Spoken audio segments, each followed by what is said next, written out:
Assalamualaikum warahmatullahi wabarakatuh. Halo semuanya. Hari ini kami dari kelompok 5 akan menceritakan kalian tentang salah satu sejarah yang pernah terjadi di tanah Jawa ini. Sejarah ini sangat mengerikan dan juga sangat menggemparkan karena ia dapat menewaskan ribuan pasukan Belanda dan juga membuat Belanda rugi jutaan gulden. Apakah perang itu?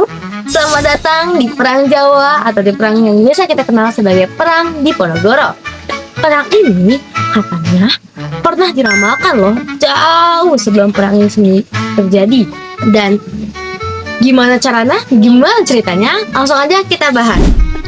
Nah, Pangeran Diponegoro lahir di Yogyakarta Jumat Wage pada tanggal 11 November 1785.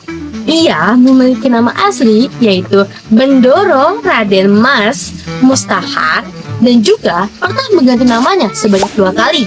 Pertama, pada tanggal 1805 mengganti namanya menjadi Raden Antoro Wiryo. Lalu pada 1812 ia mengganti namanya menjadi Raden Diponegoro yang kita kenal saat ini. Sultan Diponegoro itu adalah anak sulung dari Sri Sultan Hamengkubuwono III dengan selirnya yaitu Raden Ayu Mangorowati. Nah, awalnya nih saat Pangeran Diponegoro masih kecil, ia dibawa oleh ibunya mengunjungi kakek buyutnya yaitu Sri Sultan Hamengkubuwono I. Saat Sri Sultan Hamengkubuwono I bertemu dengan pangeran, ia berkata, suatu saat nanti ia akan menimbulkan bencana yang lebih besar daripada yang Belanda berikan, dan dia akan membuat kehancuran yang lebih besar daripada yang aku pernah buat di Perang Giyanti. Nah, karena mendengar ucapan dari Sri Sultan Hamengkubuwono I, orang-orang menganggap itu sebagai ramalan, dan oleh karena hal itu Pangeran Diponegoro diasuh oleh nenek buyutnya yaitu Raden Agung. Saat diasuh oleh Raden Agung, Pangeran Diponegoro dibawa olehnya ke Tegalrejo di Magelang. Saat di Tegalrejo, pangeran itu benar-benar hidup dengan sederhana. Ia pergi bertani, berkebun, bahkan melakukan segala hal yang dilakukan oleh warga biasa. Padahal dia kan keturunan ningrat ya, harusnya dia nggak perlu melakukan hal itu loh. Tapi karena hal itu, dia dapat berlebur ke berbagai macam penduduk-penduduk di saat itu. Nah, namun sayangnya pada 1803 nenek buyutnya harus meninggal dunia karena sakit. Saat itu pangeran sangat sedih dan juga sangat kecewa saat hal itu. Karena hal itu juga pangeran pernah diajak kembali untuk ke keraton, tinggal bersama sebagaimana layaknya seorang pangeran. Tapi dia tidak mau, karena dia sudah nyaman di Tegalrejo, hidup sederhana dengan penduduk-penduduk yang lain. Saat dia berumur 20 tahun, tepatnya pada tanggal 1805, ia memulai perjalanannya untuk berkelana. Ia berkelana dengan niat untuk memperdalam ilmu agamanya. Ia pergi ke berbagai pesantren yang ada di Tegalrejo saat itu. Sampailah ia pada pantai Parangkusumo. Di dalam pantai Parangkusumo, ia bersemedi, lalu tertidur. Saat ia tertidur, ia mendengar suara. Dan saat ia mendengar suara itu, ia tahu siapa itu. Itu adalah salah satu sultan yang sangat dipercaya oleh warga Jawa saat itu. Nah, ia berkata, kurang dari 3 tahun akan terjadi kekacauan besar dan juga terjadinya kemundurannya keraton-keraton yang ada di Yogyakarta. Awalnya pangeran tuh tidak mengerti maksudnya apa yang akan terjadi. Tapi tak lama setelah itu, ternyata Kapten Dendels datang ke Jawa. Dan mulailah kejadian itu menjadi awal mula dari peperangan ini. Intervensi Belanda dan ketegangan, kedatangan dan campur tangan Belanda dalam urusan Keraton Yogyakarta menimbulkan ketegangan. Kebijakan Belanda dianggap merendahkan martabat keraton dan tidak menghormati tata krama serta adat adat istiadat Jawa. Campur tangan tersebut membuat Pangeran Diponegoro dan masyarakat semakin tidak menyukai kekuasaan Belanda. Selain masalah di lingkungan keraton, rakyat juga mengalami berbagai tekanan. Pihak Belanda melakukan pemerasan emas, memajaki berbagai sektor kehidupan rakyat, serta melegalisasi peredaran alkohol atau minuman keras. Berbagai kebijakan ekonomi dan politik tersebut semakin membebani kehidupan masyarakat dan menimbulkan keresahan. Keadaan tersebut membuat rasa tidak puas terhadap Belanda semakin besar. Pemasangan patok dan peletusan perang 1825 sampai dengan 1830.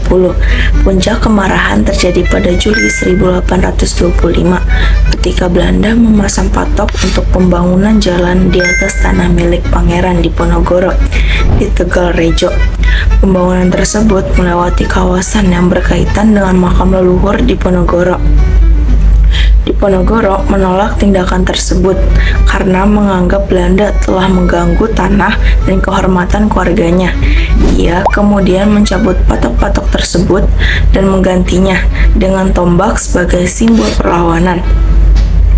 Peristiwa ini menjadi salah satu pemicu pecahnya Perang Diponegoro pada tahun 1825.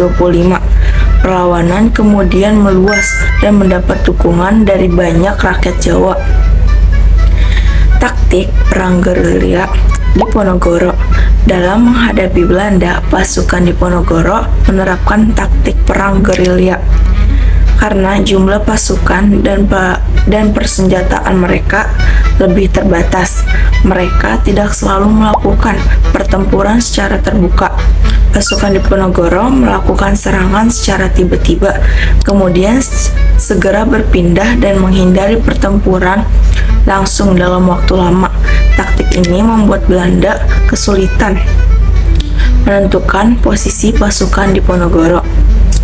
Pasukan Diponegoro juga memanfaatkan hutan, pegunungan, lembah, dan daerah yang sulit dijangkau sebagai tempat berlindung dan mengatur serangan.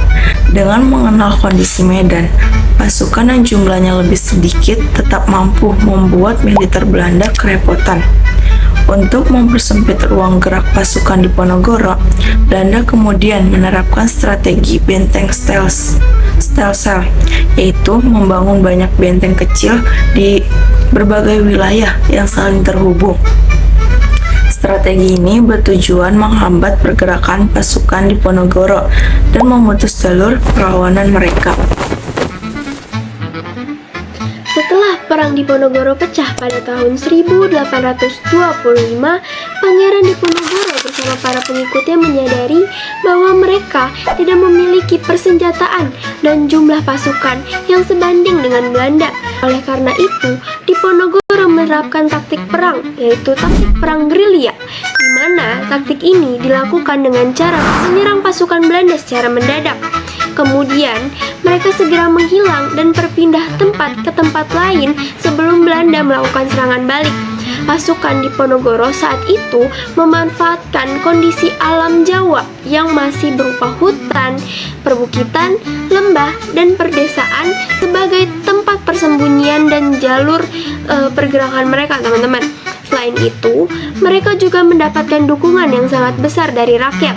Dukungan tersebut berupa penyediaan makanan, tempat berlindung, informasi mengenai pergerakan musuh, hingga bantuan tenaga untuk memperkuat pertahanan.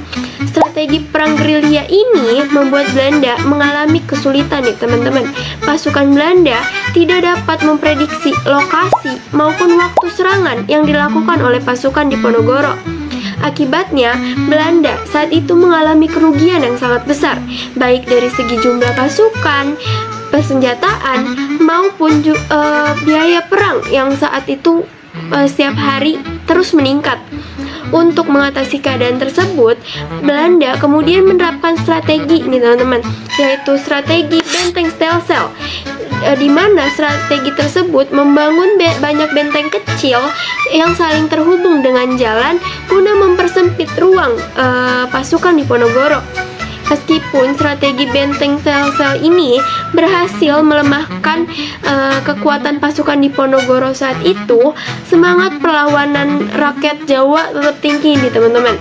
Perang yang berlangsung selama 5 tahun ini menjadi salah satu perang terbesar dan paling menguras biaya yang pernah dihadapi oleh pihak Belanda di Indonesia nih teman-teman. Setelah bertahun-tahun menghadapi perlawanan yang kuat dari Pangeran Diponegoro, Belanda mulai mencari cara lain untuk mengakhiri perang. Gubernur Jenderal Belanda kemudian mengundang Pangeran Diponegoro untuk melakukan perundingan di Magelang pada tahun 1830. Pertemuan tersebut dikatakan sebagai upaya untuk mencapai perdamaian dan mengakhiri konflik yang telah berlangsung selama bertahun-tahun. Namun, harapan untuk mencari kesepakatan damai itu tidak terwujud nih. Saat perundingan sedang berlangsung, Belanda justru menangkap Pangeran Diponegoro. Tindakan ini dianggap sebagai penangkapan yang licik karena dilakukan ketika Diponegoro datang untuk berunding, bukan untuk berperang. Penangkapan tersebut sekaligus menandai berakhirnya Perang Diponegoro yang telah berlangsung sejak tahun 1825. Setelah ditangkap, Pangeran Diponegoro dibawa ke Semarang dan kemudian dibawa ke Batavia atau Jakarta. Selanjutnya, beliau diasingkan ke Manado agar jauh dari pengikut dan wilayah perjuangannya di sana. Beberapa tahun kemudian, beliau dipindahkan lagi ke Benteng Rotterdam di Makassar, Sulawesi Selatan. Meskipun hidupnya tuh dalam pengasingan teman-teman, Pangeran Diponegoro tetap teguh pada prinsip perjuangannya. Beliau menghabiskan sisa hidupnya di Makassar hingga akhirnya dia wafat pada tanggal 8 Januari 1855. Walaupun perjuangannya berakhir dengan pengasingan, semangat dan keberanian Pangeran Diponegoro tetap dikenang oleh bangsa Indonesia. Beliau menjadi salah satu pahlawan nasional yang berjasa besar dalam melawan penjajahan Belanda dan memperjuangkan hak-hak rakyat Indonesia.